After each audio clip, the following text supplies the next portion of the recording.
betumi asi ebi Aston Villa for be comeback okay na Arsenal comeback na yehwe and Arsenal be 3 aka ho a Kwame yeni nkomo kakra na yemfa bimra me da sekin ma men sha se kakra bi won o story abaye no Arsenal de no na omu training grounds ne nyoma ekoso no mo interest kakra wo ho on say every team, most especially Real Madrid, say omo pese omo ye come back no enshase e wo pitch ne so.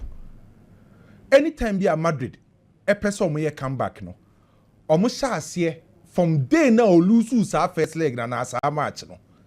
Na omo shase psyche omo ho. Na omo di hu bi di ato omo opponent ne so.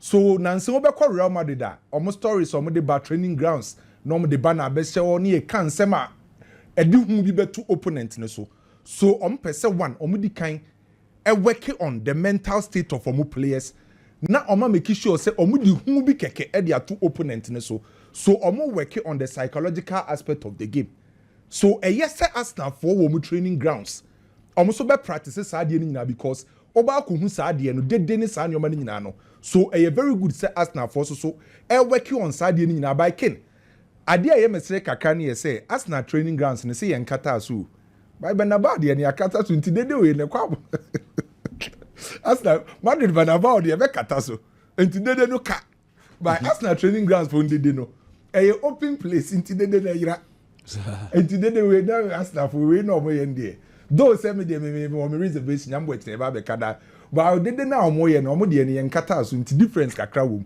enye difference no munya o training grounds no enyo number be face ba nyam wet na big game I be witness ken ene UEFA Champions League no me sure say ene nkofo interest of form because of the CEO 2 games ni nyina no first leg Barca signal Iduna Arena akwa akohia Borussia Dortmund Barca the 4-0 na ken ukwe wom ni say football said you be abekan bibia timisi ba bibia nsi wo signal Iduna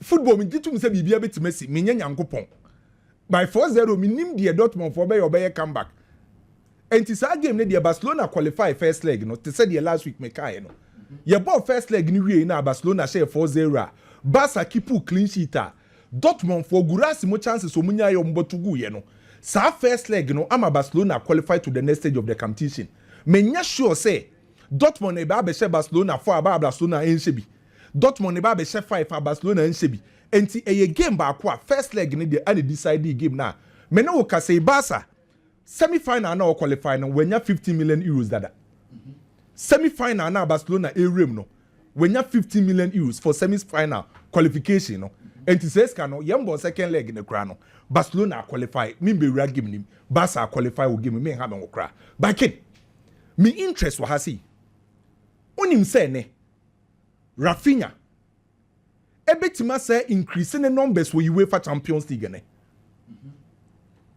already in the UEFA Champions League player washe goals kesiye pa Raphinha among players on musi aka in the UEFA Champions League Raphinha shed 12 goals on the lead goal king race no ewe UEFA Champions League the last time you say Brazilian eje anasa all shed top goals kesiye in the UEFA Champions League was Neymar in 2015 only Messi and Ronaldo nyina share 10 goals each.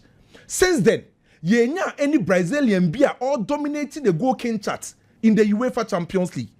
So say now Raphinha lead the goal king chart no ene osawa akwenya say obetimi di bia ka ho. So when you go sniff free wa player wasa ya assist kese pa in the UEFA Champions League. Esa ya brand friend say Raphinha. Enti enye goals ne nkwa na Raphinha eche wo Champions League. Osa the assist ka ho. Enti sa wo check Barcelona pempenso medu in the UEFA Champions League. Barca has 36 goals e wo UEFA Champions League. Raphinha nkwa amomu 19 goals contribution. So out of Barcelona 36 goals for match in the UEFA Champions League no. Raphinha nkwa goals awa contribute 19. E kire o ha wa Raphinha. Etimi a make sure say wababenya baye key a player e Barcelona boboku nim. How an impact e Barcelona boboku no. E di o medru sam pempenso in the UEFA Champions League because the team etimi share 36 goals e competition. Now one player contributing 19 ye ka say player no o ye key figure. That's Raphinha this season. and Ken say me hwe Raphinha how are wetimi transformation e woni football mu no fekeke yehu a major transformation in Raphinha ni football this season because Raphinha na yenim no eye Raphinha sa wo check any days a odi ba be pie Barcelona na ne strength pan ye say Raphinha be operate out the right wing na oje ball na no akati inside and mostly yenim say Raphinha de ye right wing go no akati inside e ho na ho de ne wo from the days of Leeds United ama Bielsa e coach no eye Raphinha operate on the right side no akati inside and oba Barcelona ne first season nyoma enhusu sa ne second season onhusu sa Barcelona decided say omo de Lamine Yamal ni operate esoso on the right wing so Barca decided say Lamine Yamal no on was say oye the future on the next big star e Barcelona intiem protect Lamine Yamal so se be protect Lamine Yamal dia aden ye nton Raphinha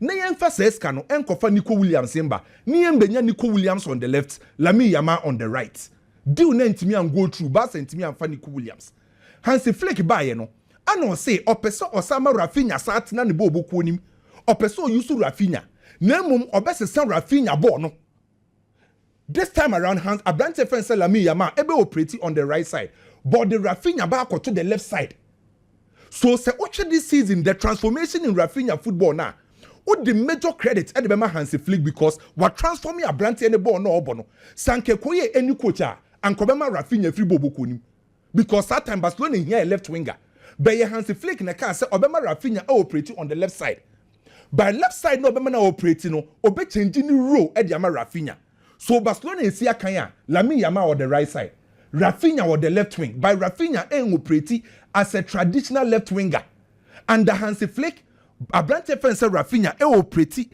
as a deep lying poacher and to see a ball game now Raphinha formation beba se Barcelona ebo 4-3-3 Raphinha in the left side by ye ball now Raphinha enye static left winger o move back inside e be make sure so be running from the deep area abeje ball no e the ball na koto atenem and also be create ball no e dey am before fracture and to say ken sa wo check 3 seasons Raphinha e di wo Barcelona anytime bia no say the transformation under Hansi Flick asesa the first 2 seasons no say baby no ogina no onya na ho den pass an kamanya ne hit map na baby no obo no onya na ho den pa no e the left wing go the right wing the first season na ho den nyina gina the right wing the second season e gina the right wing by ken the third season both the right wing the left wing and amfimfin ho ogina baby at me flourish very well and the UEFA Champions League wama of 43 shots out of the 43 shots no ni nyina wo mfimfin and anytime be a Raphinha beje ball no or cut inside from the left or operate as a deep lying playmaker and ye ka player wa she goals kese in the UEFA Champions League Raphinha player one most assist in the UEFA Champions League Raphinha because of the transformation papa friends Hansi Flick e dey ma Raphinha ball no and ye ka player so betima je Ballon d'Or na ye the Raphinha ka ho all because coach na sesa Raphinha ball no Raphinha so improve accept role na coach ndi ama no and all flourish on the field of play and me expect say Raphinha e betima she goals ni bi na timi push no ama ne numbers or person or deje Ballon d'Or no ebeko ye di ama Raphinha this season ken Raphinha this season or ye one player personally managing the transformation any ball no bono empire ball me born ye nen ye say Barca player bi ankopra because players omo machine can you say in the space of 20 days Barca e boss 7 matches players ni machine 20 days Barcelona e dey about 7 matches which are oye sana who overload the players no e bracket we bi aba wo say player no watena fiache but you know Barca qualify first leg no and ma Barcelona qualify Barca equal semi final or train opponents being it Inter Milan and as Bayern oko Villa Park so ken the first leg e Paris PSG share 3-1 against Aston Villa ken sa game no so e done deal for PSG real game no first leg na no me je to mu say Aston Villa in the UEFA Champions League this season kenu nim say on lose match ofie Bayern akoho Juve mu nyina akoho obi enu ha wetimi akɔhye Aston Villa by PSG boboko na Aston Villa ne ba behia no who defending pokra no otimi bie wutim nim ene Aston Villa for be decide say ye pese ye tete ye kaso ye be bie game nim de obie mu a ato edi bia ma PSG boboko no enye kasa bebredi e besi wo game nim bia no make qualification for PSG by ken me de ma no besi no onim say environment how ye adwuma wo ho no etimi make you esatimi on make you Dear watch me do me, baby, I hear Jumano. Se system a word Jumanim, a hoye tozeka, a Jumana yen intimin koso. By se system near friendly, na system is suitiwa, where Juma yen a koso. The reason why I make us as a minano, Antoine Semenyo. Ene, Henry e bonabaso, Mike Louis ne bonabaso. Nipa dodo na ebo abrante friends Antoine Semenyo abaso. Ne form any individual performance I will put in this season aboa no. But before say obetima flourish no, there is a system a favor Antoine Semenyo. And this system no, and Antoine Semenyo no be able to. So we check the system of Anduni Ariola. Bomb of one system now mo boss say na I bring the best out of this guy. So say na ye bo Antoine Semenyo din any Ghana system, Mr. Ye can bomb of system no. Say Ghana dey no so kan we do baby we do. Oh, this season the Apija ne pie in the club side and national team. Ah, okay. So this system no operate season. More you Ghana frame. Oh, said this season you cut Semenyo nyina na ye bobuku no. So system na operate no. SUT no him say players omo Premier League na no. Play your team ball from deep. E carry ball no. Antoine Semenyo play be no obi team no. My target for this guy I also am 10 goals this season. Was say 8. I can 6 games in the Premier League. Antoine Semenyo ene ye boni din ya linking to Manchester any big clubs is because of the system operating. A good system. Who bet me the Semenyo akoto system bim obeye bad. Me da say any kwame dela edie eno no yeni nkomo kakra others wo ha others bre na ye nti kakra. Semenyo de we wish him all the best, but I think that he should take the right decision. The next move is very important. Uncle Nazanana. El Nasano, a Fernando Hierro. Say a kaino, a bobo ye pa. Hero, I am one for fees, a World Cup 2018 on a coach Spain, on a sporting director, Edema El Nasa. A no, and na all pet winger Abeka El Nasa team na bebo Ronaldo. You remember, say, Kudus was linked to El Nasa. They are still in search for a winger. Oh, Babeka Ronaldo, I mean, why is Kudus the anu wom, and as he say, Antoine Semenyo the Nasa so Babe Tom so, Omunya Omope. Now, why do kono o kwako part Ronaldo ni mama na she. Nanka only Ronaldo ko and just also kopego. O kopego. Na John Duran cry striker no cry say, Masa, Gina Ronaldo nje goal la. O kopego. Kopiama Ronaldo na onche. But me, what excites me most, say we've always been talking, even in that Eric Ten Hag, one of so Semenyo, man you 4 penal, now about Liverpool, now about Arsenal. Well, and now we are being told this Eric Ten Hag no kasanka no washa boy no so feeling. Now, the reason why people love Semenyo is not because of his goals. Premiership no. So me told you if you bomb off for pa. Me sure say your goals sir. But akwan work rate. Club that will go to Exactly. Semenyo and statistics say buy Premiership no more. Play be anywhere. Say young press young jibon for opponents will be in what team yes I no Premiership no except for Antoine Semenyo. He's the number one say young pressing jibon in for opponents or attacker. He's someone who gives you presence also. Who call long or bet ball no or be first boss at the amount player. They are tossed to be what cast on press or be pressing. What cast on your Jumadia. He's someone you can just tell him, hey, go and do this, he will do it. Sa place Nibia. Now, the Emma coach, Manchester United, airpen and then say, Ken, United team, no. The entire coach, Manchester United, Amorim, Ompe Garnacho, and say also indiscipline of the ball. Say yanko pressing per ball on pe. Zeski die on team pressing very well. Ramos Hoylon die a honeho. The only player he trusts Amad Diallo on Susuna will prep free me. It is Anthony on my back. Na Garnacho die yemenya kwanya tonwa. Then I want a player who can give me goals and also press. Because coach in kakra or pe Joshua Zeski asamo. She says, Zeski names a coach in a penasem. Also, you'll be on team impress. So you need 2 players behind him. We are very, very good at pressing. In this case, if you have Amad Diallo and Tian Semenyo, they are going to do that for you. and nothing open no and you necessarily say yanko bob flying coach ni pobi obe presi say Semenyo man you ni nyina esese amorim koko convincing penifo say he's that kind of guy I want because Sergeant Ratcliffe when they must announce some kind of brutal. It will be difficult for Oko 60 million Sergeant Ratcliffe for Semenyo obitua. Ontia. Bournemouth says that you what a top player from Stormgrass or Stormgrass about Atlanta be bought 1 year. Would you over 65 point just over 65 million. Echo far Ramos Hoyland buy. Who man you for?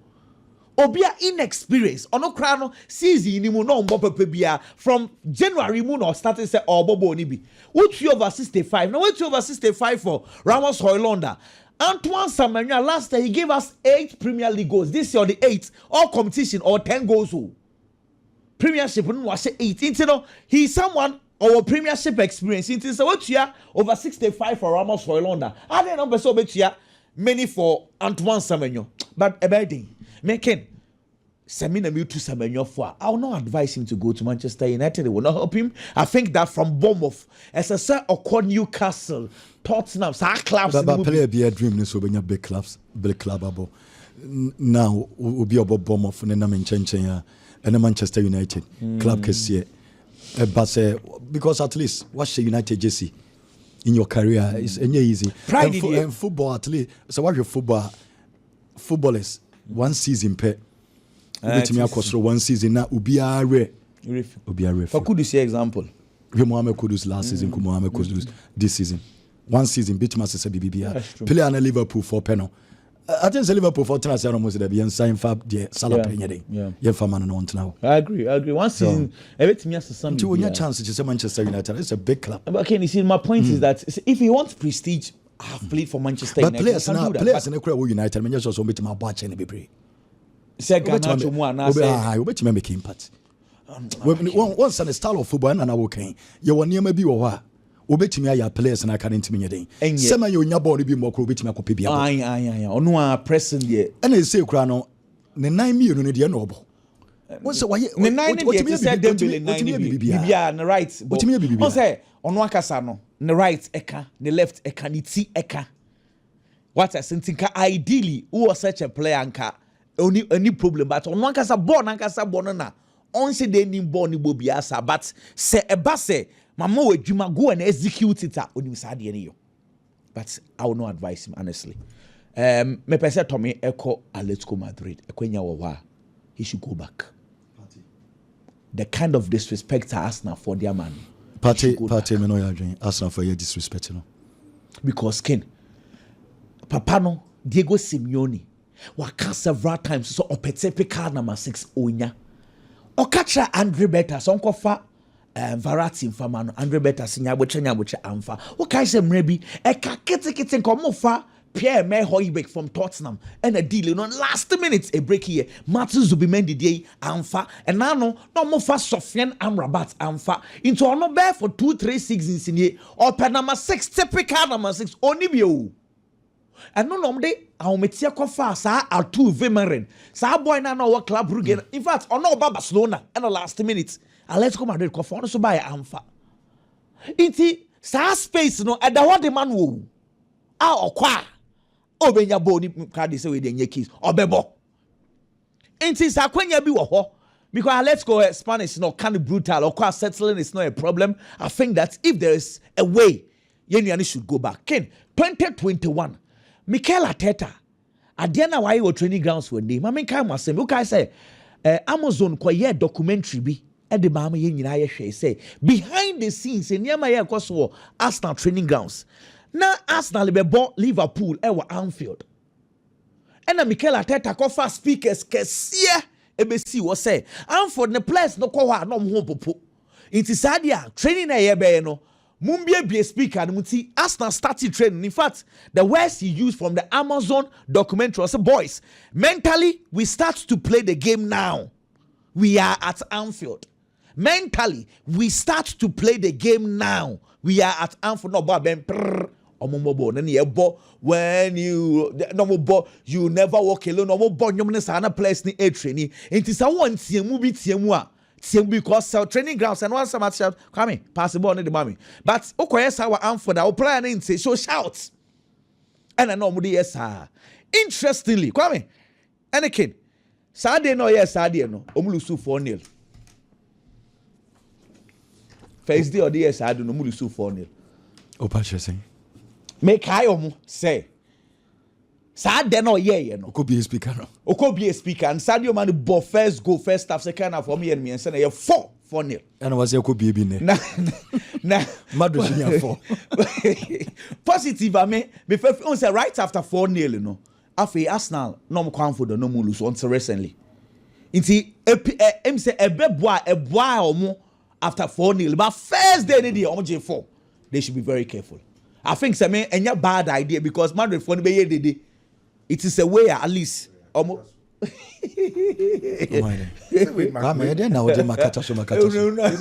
not tete no. Yen kata so nti de na we yetima. Boy, obi ani some free.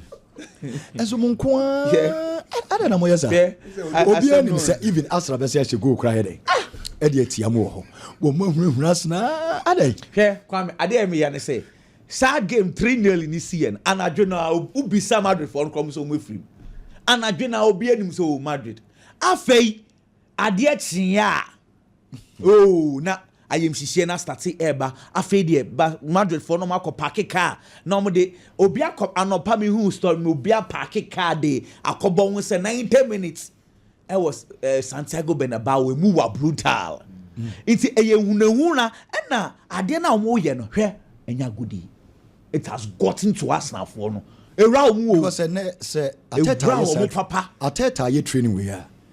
I just ask now for near man ekoso Spain no. Omadwen abaso. Omunim. E dey na be mama Ateta akofa speakers akese we say dede no mbe no mfa nye training. Oh ade na account. But 3-0. Account. Arsenal lead 3-0. But say pressure ni mom na ba Arsenal for so say we say ye but Arsenal ye better chon. Ndije me so musu as enkrofo no ehunahuna no say it is serious. Now say everybody's not talking about how Arsenal are good at set pieces. Obiejai all of a sudden. Everybody has stopped talking about how Arsenal beats me hurt because Madrid for defense here poor. Nobody is discussing how Madrid defense here poor. Now the discussion is hey Musro yebeshamo hey how Madrid for omudo to Arsenal for no so no. Now it is for Arsenal to do. Say coach na say pressure na mu benya no Santiago Bernabeu ma tam Bernabeu e de ebesi. Kwame say from almost also makataso. E no makataso dede na e wo Bernabeu no makataso no na stadium ba we no ira enti difference wo difference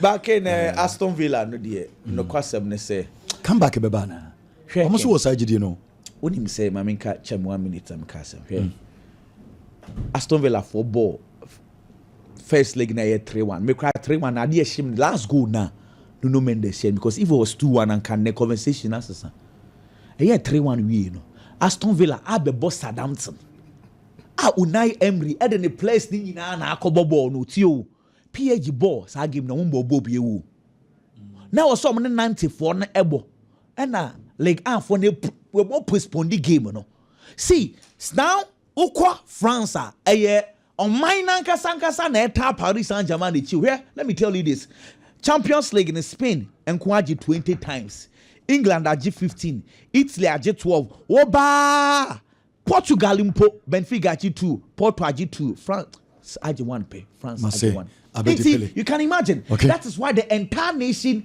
is supporting Paris Saint-Germain it's a PSG ball game we are in between Monko resti wow Masa, that project Aston Villa project our France also mo win bibi now what you say na me adombo ko boss ele ready see kwame hunu na kwame say message you is I kind of visit the only comeback I'm married by any say adichon be good training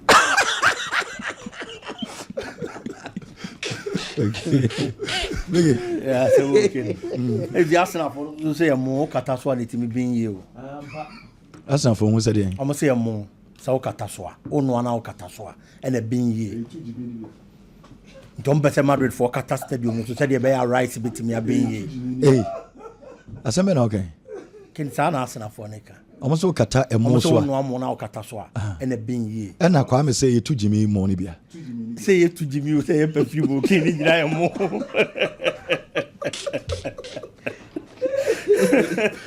Amo. Kidam Champions League. Na o ye story bi. Now see Borussia Dortmund for share. Say almost your person mo ye come back. Ken omo forget it. The only adiom bit media console omo and they say a ball be timisi. But the reality on the grounds, there is no way say Borussia Dortmund may come back over this Barcelona team. Barcelona this season actually clearly. So when it comes to football, every form of trophy be about Barca for any abrace omo person omo je trophy bia. Oma say jata e come de no. Omo ma obi ama metwa omo anim. Ani pa ne be scot free there be. It was also the performance in the Spanish La Liga. Clearly, actually, omo ne da La Liga ne soro.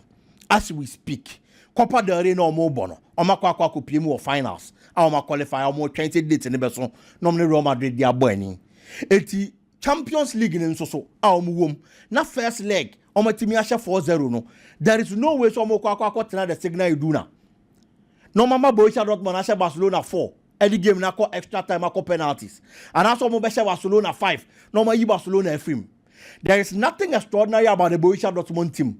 The only difference is that last season no mo ye finalist. Our Champions League ni mu. And at this season no ma ba be room. Who ye no ni free one man. The team that played Barcelona or Barca home no. The only inclusion Pascal Gros. Our ba be team no. There is nothing new about the Borussia Dortmund team. Ken the last time they met our Champions League ni mu Dortmund home. It was a drawn game, goalless draw. Oh yeah, no ni free one man. Barcelona, and it Dortmund bobo kuno. Previously, almost share 4 times. Our Champions League ni mo. Can 4 meetings na Barcelona na. Emu bien one ma Dortmund na win it. On the our Champions League ni mo. On winning be not even one over Barcelona. It's difficult. At the moment, omo be share. Oh yeah, no na free one man. Today, being the night, I was on Munyasa qualification of some year come back. No, I was almost either 4 or 5 goals. Okay, last 4 meetings in Nina, Dortmund, Okanina Boma, I want to be 3 goals per. In the last 4 meetings were Champions League versus Barcelona, they've only scored 3 goals. And the kind of quality kita team we know. And yet team able to Barcelona 4 unanswered goals. That is not going to happen. I see Barcelona getting the qualification and over Borussia Dortmund bobo kono. Ken Paris Saint-Germain any Aston Villa say omo betimi anya results bi ebeboa ene no matimi anya qualification e dia call manim, but a very difficult task for Aston Villa bobo kono. So we Aston Villa now you Paris Saint-Germain this one ma. When it comes to quality, there is a gulf in quality between the two. The kind of quality of Paris Saint-Germain mante na cheno e was so bebre the chain Aston Villa there no. With no disrespect. But then again, Aston Villa Misana will say, when was the last time Omo a Lucy Champions League knockout stage by 2-goal margin? Omunya qualification. Can have been to Aston Villa history muda. So I cover Champions League first leg at the knockout phase. No Lucy by 2 or more goals. Now Aston Villa baba some results no any qualification. It has never happened in their history.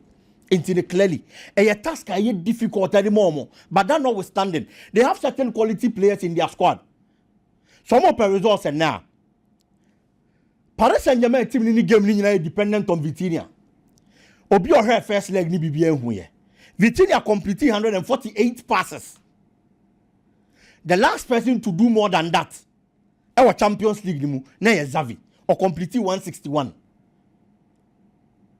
It's Bona Vitinha Ebono. He is the controller on 5th year for Paris Saint-Germain.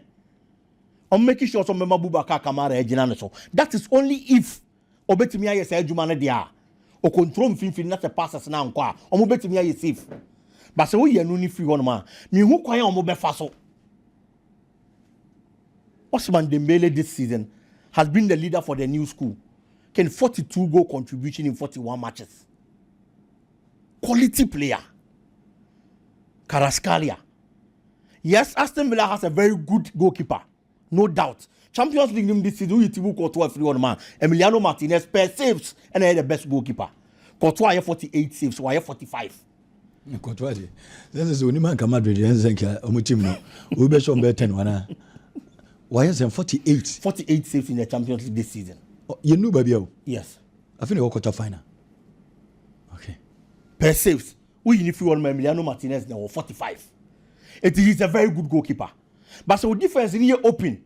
Paul Torres mo any has consent me and Juma. Now a lot of balls about so you are definitely going to concede. And we name the Aston Villa Beya. The over 10 is our results we. A very difficult task. I see Paris Saint-Germain also qualifying. Kakrebi on Real Madrid. Carlo Ancelotti say or Gene home. Sababi or different Federico Valverde bebo. Either as a right back and as a midfield. Can we enya dia Gene home? The energy levels of Luka Modric. Obetimi ama game time in be with the experience and the quality. But Madrid and Timian take over the midfielder. They are doomed. Said your mobile first leg no. Aw mu jaima Thomas Partey take over. Now Luka Modric mo ka ho. Now the absence of Tchouaméni ka ho. So why you fortunate na say newu that Tchouaméni. Aw betimi dey na boa. For obi oye energetic. Aw betimi support Tchouaméni when it comes to tackling. Any battles e wo mfimfi wonom.